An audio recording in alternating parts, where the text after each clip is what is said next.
really excited to be here today. And in fact, I'm here with probably, I'd say the fan favorite of our community, Liam DeBeasi, one of the principal engineers on the framework who's put blood, sweat, and tears into building Ionic 6. Liam, how's it going? Good. I think Mike has me beat on fan favorite, but I'll take second place. That's great.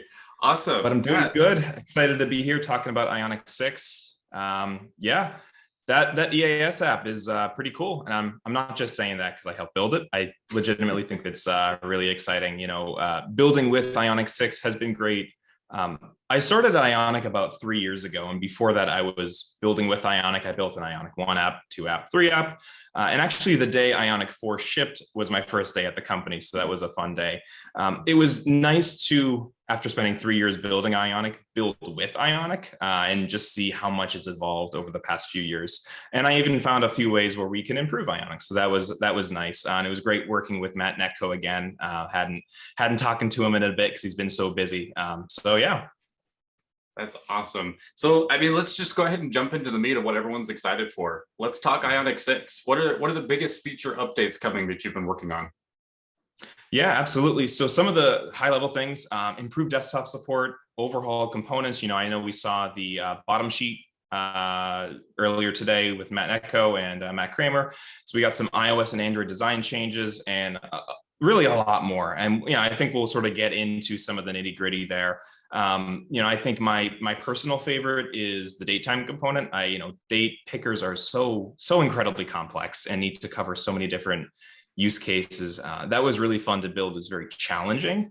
And it's something that people have been asking about for quite some time. So I'm happy to have come together with the team and we were able to deliver that for all of our users. Yeah, that's really exciting. I'm really excited to get into the DateTime changes because I know as a developer who's used Ionic Framework and really as a developer in general, dates are not fun. You see that on your to-do list, you're just like, crap, I don't. So I'm excited to see how Ionic 6 is really going to help with that. Before we jump into that though, with all of these new features, one of the big questions I think that's going to be on everyone's mind is migration, right? From 5 to 6, maybe 4 to 6. Developers, that's always the big thing that you're concerned about when you're doing these migrations. And we've had some more painful migrations in the past. What's this one going to look like for developers? Yeah, absolutely. It's a great question. So we've always been really mindful of breaking changes. We only want to make the breaking changes that are absolutely necessary because we know that every breaking change that we make is some level of a burden placed on developers. So Ionic 6 actually has fewer breaking changes than both Ionic 5 and Ionic 4. So if your upgrade from Ionic 4 to Ionic 5 was pretty easy, it should be a piece of cake upgrading to Ionic 6. That's exciting. Yeah. That's really exciting. I know I've worked with a lot of developers who made that move from 4 to 5, and I was really excited. We could tell them, you can do this in a day. So that's really exciting to hear that 5 to 6 is going to be that same way. How does compatibility look across frameworks? Compatibility, pretty good. We try to support more modern versions so that people are continually updating their app, right? Like if you wait a few years and you're like, oh no, I have to update across 5 major versions of Angular, that's not fun. But if you're doing it gradually over the course of time, it's a much easier process. So our support policy doc page covers this a little bit more, but in general, with Ionic 6, you're going to need Angular 12 or newer. For React, it'll be React 17 or newer. And then for Vue, it'll be Vue 3 or newer. Great, that's awesome. And so you mentioned in there, when you have these big jumps all at once, it can be tricky. So for developers who are currently sitting on Ionic 3 or Ionic 4, should you go straight to 6 or should you kind of take this incrementally? Yeah, if you're on Ionic 4, I recommend the easiest I've seen is upgrading from Ionic 4 to Ionic 5, making sure that all works, making sure you've accounted for all of the Ionic 5 breaking changes, commit your changes, push them to a repo. And then when you're comfortable, upgrade from Ionic 5 to Ionic 6, going right from 4 to 6, you're likely to just miss some little details that had you gone one by one, you would have found out easily. Otherwise you would spend, you can easily spend 20, 30 minutes digging into a particular issue. Yeah, that makes sense. And I know that you and the other developers have spent a lot of time building in a lot of tooling and a lot of helps to make that transition easier. Absolutely. Great. So it's this time of year with all of the Android and iOS updates, and we look forward to kind of all of those new design revisions that come down from Apple and Google, and by extension, we look forward to the updates to Ionic to reflect those. How have those design changes impacted Ionic 6? Yeah, I think the biggest one is with iOS in dark mode. There were just a little few tweaks that made the app feel a lot more native with modals, with toolbars. There's a new pull to refresh style, things like that. With Android, we made a few tweaks, especially with inputs. So you can have helper text, error text. There's a new outline sort of style that's been pretty common in material design applications. We don't have anything with Material U, Material Design 3. That's still pretty early days. I think we're waiting more for some guidance from Google to come out before we really commit to building that in. But with Ionic 6, it is ready for iOS 15. It's ready for Android 12. It's got all the latest and greatest iOS and Material Design 2 changes. Yeah, that's awesome. I really want to commend you for the job well done, especially on the dark mode. We saw Netco show that off there at the very end of that transition from light to dark mode. It looked really, really good. It just works. It just works. And that's what we love about Ionic. It's great. So, kind of continuing down the Ionic 6 train, one thing that developers are concerned about is performance, and specifically with that application size. Have we been doing any work to make Ionic 6 application size smaller? Yeah, absolutely. I wouldn't say we've done everything. There's absolutely more that we can do to improve. So in Ionic 6, we're rolling out a new build of Ionic that should improve bundle sizes, basically make those bundle sizes smaller. If you're using Ionic React or Ionic View, you're probably going to see the biggest changes, the biggest size reductions. Ionic Angular users should see some changes, but I think there's more work that we need to do in the future. The way Ionic Angular works is it registers all the components up front, and that's really nice because it lets developers just write, say, Ion button in your template. You don't have to go through any ng module. You don't have to import anything. The trade-off is that your bundle size is a little bit bigger than normal. The one thing I'll say on that, though, is when your end user opens up the application, the entire Ionic framework library isn't just loaded into the app. You're only loading exactly what you need. So it's going to lazy load, say, Ion button, Ion DateTime. So even though your bundle size may still be a little bit big, it's not all going to be loaded up front when your user opens the application. Yeah, well, and that's especially important for performance, and really keeping that optimized. So yeah, that's great that you've been putting in so much work to help with that. Cool. So another question and talking with our community is concerns about components that are being removed from Ionic 6. A big one of these of topic is Ion Slides and everything that's kind of going on with that. Can you talk a little bit about that? Sure, yeah. So the first thing I'll say is Ion Slides is deprecated in Ionic 6. It's still there in Ionic 6. Okay. It's not removed. So you don't need to do anything with your Ion Slides setup in order to use Ionic 6. So some background on it. Ion Slides is actually powered by this third-party library called Swiper.js. We've been using it, I think, since Ionic 1 or Ionic 2. It's been there for a really long time. In Ionic 6, we made the decision to deprecate Ion Slides in favor of having developers use Swiper.js directly. I think the big reason was when we launched Ionic 4, we needed compatibility for Vue, Angular, React, and Swiper didn't quite have all that compatibility figured out yet. And so we added Ion Slides in Ionic 4 to help with that migration. But now flash forward to 2021, Swiper has an Angular integration, it has a React integration, it has a Vue integration. And so really at this point, Ion Slides is actually holding developers back from taking advantage of all the new features and bug fixes in Swiper. So we think this is something that is going to help future-proof applications, even though it's a bit of a migration. We think it's going to help future-proof applications by giving developers the power to really control exactly which features they're using, which version of Swiper they're using, and get bug fixes sooner rather than later. We also we have rolled out a migration guide on our documentation website that shows you exactly step-by-step how to go from Ion Slides in your application to Swiper. So it's not like we're just sort of throwing you out there and say, all right, migrate. We have a step-by-step guide to show you how to migrate to Swiper.js. Yeah, that's really useful. So in terms of a timeline, I don't remember catching if you mentioned this, what should developers expect in order to make this migration? Yeah, so we deprecated Ion Slides about a month or two ago. I would say about a year, no less than a year, that we want to give people plenty of time to migrate. So usually we're going to do it in the next major release. So whenever Ionic 7 happens, that'll probably be when we remove Ion Slides. Yeah. Okay. Any release date for Ion 7? We'll confirm I'll let it you know now. as soon as I figure it out. Okay. Awesome. So another component like this that we hear a lot of talk about is virtual scroll. It's very much in this same box of Swiper where, support for it is kind of dodgy here and there. What's the status with virtual scroll? Yeah, so similar to Ion Slides, Ion Virtual Scroll, which historically has only been available to Angular users, React and Vue users didn't really have anything. Ion Virtual Scroll is also getting deprecated in Ionic 6. So deprecated, you don't need to change anything with your virtual scroll setup to use Ionic 6. It will probably be removed in Ionic 7 as well. We're pushing developers more towards using the virtual scrolling solutions provided by your JavaScript framework. And I think this is really important because if you look at what's available online, there aren't any really popular virtual scrolling libraries that work with just vanilla JS. And I think there's a reason for that. And the reason that I think is that the virtual scrolling library really needs to tightly integrate with the rendering lifecycle of your JavaScript library, right? So the Angular team has Angular CDK, a collection of components for Angular. And one of those things is CDK Scroller. It's their virtual scrolling component. It's built by the Angular team, maintained by the Angular team, and built for Angular. It makes the most of the performance benefits of Angular. It makes use of all of their lifecycle hooks.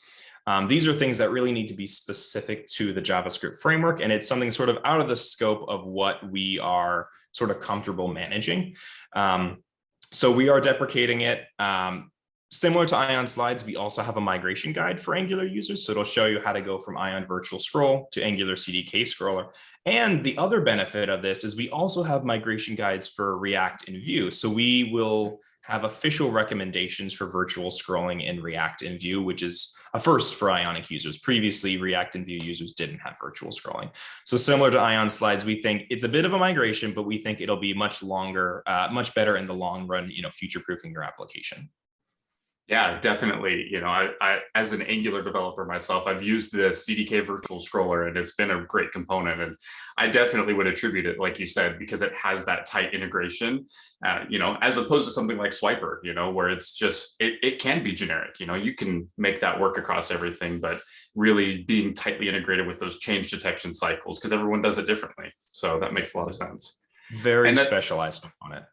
Yeah, definitely. That's really cool news also about the recommendations for React and Vue. Do you want to, I don't know if this is kind of off the cuff more so, the recommendations that you made for those, which libraries are those? Do you have that offhand? Yeah, so for React, it's a library called Virtuoso. That one's a pretty popular one in the React community. And the Vue one, I forget the name. It's like Vue Virtual Scroller or Vue Scroll or something like that. The libraries are listed and linked on our documentation pages. So for those interested, they can go to the docs and get, see the library, evaluate it for themselves.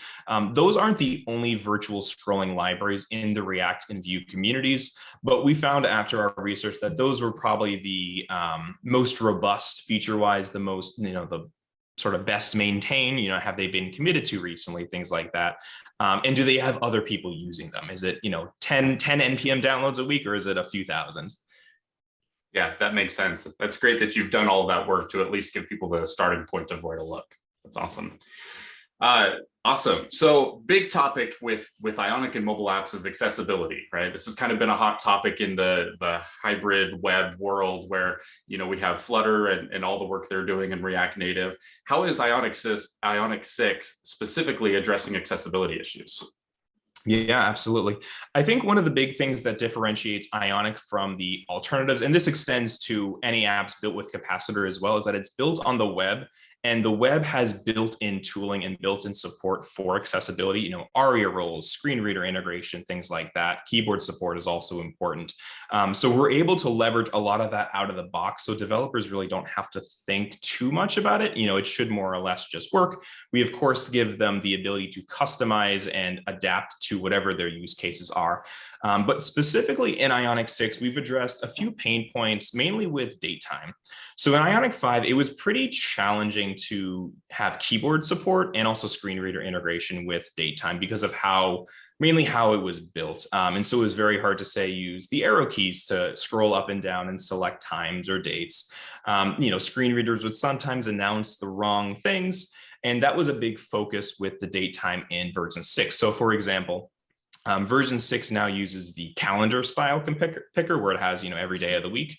When you select an item, VoiceOver, TalkBack, all those screen readers, they will actually announce the full date. So if you select one and it'll say like December 1st, 2021, things like that. You can use the arrow keys to navigate between days. The home button, for example, will jump you to the beginning of the week. The end button will jump you to the end of the week. You can jump between weeks. You can jump between months, years. There's a lot of flexibility you're given and a lot of control over how you navigate and select in these DateTime components. And it's hard. I'm sure there's things that we haven't gotten quite right, and we're of course going to iterate. But I think it's a big improvement over what we've had in the past. Yeah, accessibility is so important. So that's really great. And I imagine that it's a lot of work to get that right.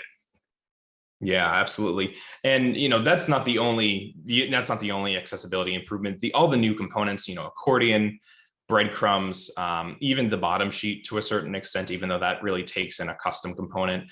Those were all built with accessibility in mind. There's one feature that I prepared a little sample for because I'm still blown away by how cool it is. Let me see if I can share my screen. Yeah, it's with the accordion component. And can you see my screen okay? Looks good? Looks good. Great. So this is the new accordion component in Ionic. And so by default, when you tap it, it'll sort of animate down, slide down. But for some developers, some users, they may not want that. They may get motion sickness. They may bother their eyes. They may just not like it, for whatever reason. And so on operating systems like Android and iOS and more, you can actually check a box called reduced motion or reduced motion accessibility, which will, as it sounds, reduce the amount of animations, the amount of transitions in your app to reduce whatever strain was there. And with not DateTime, Accordion and Ionic 6, it will actually automatically listen to those preferences and adapt to that. So by default, it'll animate down, but if you have the reduced motion preference on, it will automatically disable the animation. The developer doesn't have to do anything. So if this video is going to play, so right now it's animating down, animating up. And if you switch to the reduced motion preference in settings, you go back to the app, and suddenly it's no longer animating. The developer doesn't have to do anything. These are one of those accessibility features that just works out of the box. And it's something that is oftentimes overlooked. It's these little details that can really make the difference in user experiences. We want to make sure that anyone can use an Ionic app. And these are the little things that will sort of go that extra mile to make these app experiences really accessible. This isn't done across the board. This is specific to Accordion. I'd really like to see us expand upon that and expand this functionality to other components. We're absolutely not done adding new accessibility functionality. This is just the start, but I'm really happy to see this getting into Ionic 6, and I can't wait for us to expand upon it. Yeah, that looks really, really great. And it's awesome to see how it's tightly coupled with the operating system. I think as developers, we often are pushed to get features done, and we don't always consider everyone who might be using our application. And in consumer applications, especially at the enterprise level, this is so important. There are so many users out there who need features like this. Like you mentioned, people who get motion sickness, and being able to just trust that the framework you're using has all of this taken care of is amazing. Like that is an amazing benefit for enterprises who want to have this support and choose Ionic 6. That's really, really exciting. Okay. So the big topic everyone's excited for, DateTime. Let's talk about it. Let's start with localization. Right, that's probably one of the biggest pain points I think for DateTime is getting all of the localization options right for your users around the world. How does that work for Ionic 6? Yeah, so we've really expanded upon that, and we are trying to leverage as much of the browser APIs as possible. I don't know about you, I don't speak 40 languages, so I'm not able to I localize that all wish. off the bat. I know two, and I'm like iffy on a third, so maybe don't hire me to translate your application. But we have all these new localization features in Ion DateTime, and again, I'll share my screen. I got a little sample. All right. So this is a screenshot of the new DateTime component in Ionic 6. So on this phone, the device is set to English, United States, right? So it's going to show December in English. It's going to show 10 o'clock a.m. instead of 1000 or 1300 instead of 1 o'clock p.m., that kind of stuff. We're able to use browser APIs to automatically determine the language and the region that your app is in, or that your device is in. So if your phone is set to Spanish, DateTime is going to show up in Spanish. So if you switch to here, this is what it's going to look like in Spanish, right? So you have it, the month in Spanish, you have the time format. You notice it doesn't say AM or PM. The time label is not automatically localized. We can't do that, unfortunately, but users can customize that using the time label slot. So they can customize that time text. So that's really, really awesome. To really show and drive home the point of like how big of an improvement this is, since this happens automatically, let me show you how you had to do this in Ionic 5. So in Ionic 5, this is code snippet of Ion DateTime in Ionic 5. If you wanted to localize your application, you wanted to have the month display in a certain language, the day names display in a certain language, you had to know all of that in advance. That meant engaging with a third-party localization library or just having that data hard-coded, right? It was pretty tedious, right? There's the month, day name is month, short names, day, short names. And this syntax is Angular specific, but the same kind of logic applies to React and Vue. You had to pass in all of this data. Now to localize it, to have the month display in the correct language, the day display in the correct language, the time to be formatted, this is what it's going to look like in Ionic 6. You just write Ion DateTime. A lot simpler. A lot simpler. Really, really cool. And I also understand that there's going to be situations where you do need fine-grained control over it. So we've also added new manual options for localization. So there's the locale property that's going to let you set the language and the region. As a developer, if you're familiar with locale extension tags, that's a browser API, you can also pass those in here to specify, the hour format, do I use 24-hour time, 12-hour time? What kind of calendar format with language, things like that. The hour cycle, you can set the hour cycle, right? Should it say 1300 instead of 1 o'clock p.m.? You can also customize the first day of the week. In some places it's Sunday, in other places it's Monday.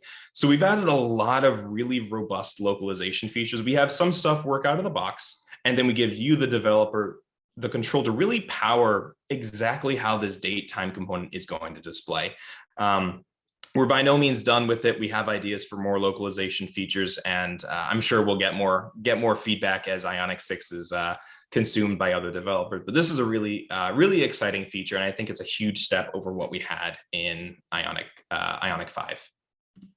Yeah, that's a wonderful improvement. As someone who's had to use the previous methodology of, figuring all that out ahead of time, it's great to just drop in a tag and you're up and running with that. So yeah, that is a huge developer benefit for everyone to take advantage of. Really excited. Okay, so DateTime is great. Does it work on desktop? Yes.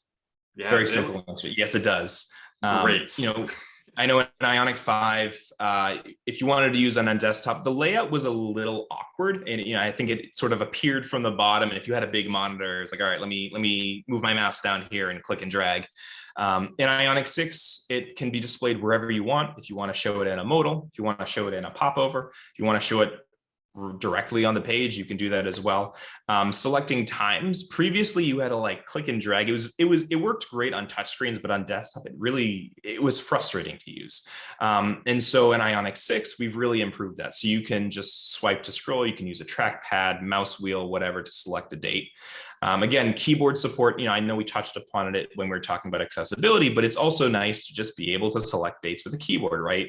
You can tab into it, use the arrow keys to go between dates and be on your way rather than scrolling, and then click. So that's a lot of really cool improvements with DateTime. there's other components that got sort of DateTime overhauls. Of course, the new components, Accordion and Breadcrumbs, were built with DateTime in mind. With desktop support in mind. I mean, I guess you could use a DateTime in an Accordion component. I won't stop you. The Breadcrumb component is something that really excels on larger screens, right? Because it's going to show you a trail of exactly where you are in your application, how you got there. So not only is that great on, say, an iPad interface, it's also even better on desktop because it's going to show you that sort of context and provide that important context to users. And again, Accordion works great on desktop, full keyboard support there. The Ion Select component is something that was typically pretty mobile focused. With Ionic 6, we've updated Ion Select with the popover interface to not only match the new material design styles, but you can now use the keyboard to select dates. So you can tab into it, hit enter, open up the popover. Focus will automatically be moved to that popover, and you can use the arrow keys to go up and down and select items. So we've made a lot of really good improvements to desktop support. I don't think we're done. I think we've got a lot more to do, but I think we made some really great strides in there that will make manipulating data, selecting data, and just using Ionic apps a lot easier. You can, using keyboard support, you can navigate the app just a lot quicker without pointing and clicking. Yeah, that's awesome. So this desktop support, it sounds like it's kind of coming to all of our components as we can build that out. Is that right? Yeah, I think it's going to depend on where we can fit the need the most. A lot of our components already work pretty great on desktop, right? Like say Ion button, it's a pretty simple component. You can already tab to it, select it. I think we're focusing more on the bigger pain points. So DateTime was a big one. Ion Select was a big one as well. I think moving forward, we're going to listen to feedback from the community, from enterprises, see where are the pain points remaining, where can we have the biggest impact? And I think that's how we're going to tackle this moving forward. Great. That's awesome. So for anyone who's moving between Ionic 5 and Ionic 6, when they're needing to figure out what do they need to address, where do they go to find that information? So as of, I believe, yesterday at around lunchtime, noonish, we launched a new migration guide for Ionic 6. So on our documentation website, I don't have the link handy, unfortunately, but on our documentation website, you will be able to go to an upgrading to Ionic 6 page. And that is going to show you step-by-step everything you need to do to migrate your Ionic 5 app to Ionic 6. We also have framework-specific things. So, step one will be update the latest version of Angular, right? You'll have to do whatever breaking changes that Angular has, things like that. And then we'll take you through, okay, you need to migrate DateTime. You need to do this, and this for DateTime. Here's an example. We go through every single component and really sort of walk you through step by step, what do I need to do in order for my app to build in Ionic 6? We also link you to the full breaking changes guide. There are some sort of design tweaks that we did note there, though, that while you might not need to do anything to account for it, you may still want to be aware of it. So that's also there as well. Okay, that's great. That's really exciting. And, we're excited for everyone to get hands-on with Ionic 6 and, test it out. Give us your feedback. It's definitely great feedback for us.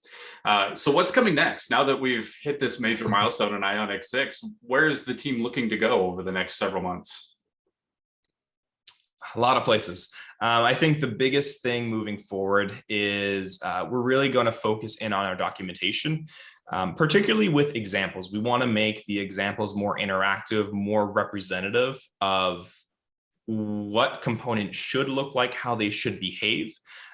Sort of our vision is to be able to say, go to the DateTime page and get an example of what Ion DateTime looks like, be able to play with the properties, theme it, switch to light mode, switch to dark mode, and then click a button. And this might be down the road. I don't know, if we can get to this, but eventually get some code that you can just cut and paste into your application to use it.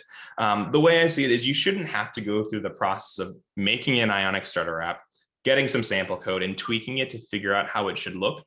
You should just be able to go to the docs and say, okay, this is what DateTime should look like. This is how it behaves. And that's that. So that's something that we're looking to do. We've already started the planning process, just from a high level, what kind of features should this new feature have. And then from there, I think we're going to be looking to enhance some of the features that we shipped in Ionic 6, right? So we're going to look to add new features to bottom sheet, to DateTime, to Accordion. We want to make sure those are really robust components, really robust features before we move on to other things. Beyond that, can't really talk too much. Can't give it all away. But documentation and new features that enhance the stuff we shipped in Ionic 6 are definitely top priority for us. Great. I'm really excited for those documentation changes. They sound especially useful, maybe for a team that doesn't have a dedicated designer, perhaps, so they can go in and, just kind of tweak those parameters, get it what you need. Or as a product manager, copy the code and say, I want this. Exactly. Just drop it in. Go work with it. Absolutely. It's all about making it easier to build apps. Yeah, it sounds like you and the rest of the team are doing a fantastic job at that. So thanks for all of your effort and hard work you've been putting into that. Thank you. Yeah, we're all excited to have Ionic 6 wrapped, and we're looking forward to what's coming next. Absolutely. Okay, well, I've seen a couple of QA questions come in, so I think we're going to turn over some time to dive into those. For anyone else who's, if you have any questions, now's the time to get those in and drop those in the Q&A section of Zoom, and we will do our best to get to all of those. Okay, so let's get this pulled up. So we have a question here specifically. Are there any plans to get the circular clock time picker for Android in the DateTime component? Yep, that's a good question. So we originally started looking at that to implement it and when we wanted to redo DateTime. One of the things that we did is we looked at what other libraries did. We looked at what other UI libraries, how they implemented time pickers. Specifically, we looked at libraries that implemented this sort of radial circular time clock. The feedback that they received from their users is that it was really hard to use and not accessible. And so we made the decision, we have limited resources. We have to get this out the door, not to rush it, but, we should really focus on what we can do to give a good developer experience. And so I think moving forward, we're looking to stick with the sort of wheel style picker that you can use with arrow keys, that you can use with touch. It just provides a lot more of an accessible experience. The other thing I forgot to mention is with the time picker, you can actually type times in. So if you tap the time picker, you can actually type in, 2:52, and it'll select 2:52 p.m. Those little things also add to the accessibility. We didn't see that with the circular clock picker. Not to say that we won't ever implement it, but I think right now we're more focused on how can we make this as accessible as possible. Yeah, that seems like very solid reasoning to me. And, again, that's something that everyone should be considering, especially. Yeah. Let's see. So are there any testing updates that we should be aware of with Ionic 6? Yes. So if you are using Ionic React or Ionic View, there is a teeny tiny little snippet of code you will need to add to your Jest configuration if you're using Jest. And again, this is noted in our migration guide, in our breaking changes guide. There's a teeny tiny little bit of code you'll need to get Ionic components to be compiled down. So Ionic 6 ships us something called ES modules. And those are really nice. They reduce code overhead. They make it easier to maintain code. Just at the moment doesn't support ES modules. They're working on support. So we're looking forward to that getting out the door. So you'll need to add a little bit of code to have the components get compiled down from ES modules to something called CommonJS, which is a format that Jest can understand. Beyond that, that's really it. That little bit of line of code that will give you, you can just copy and paste it into your Jest config.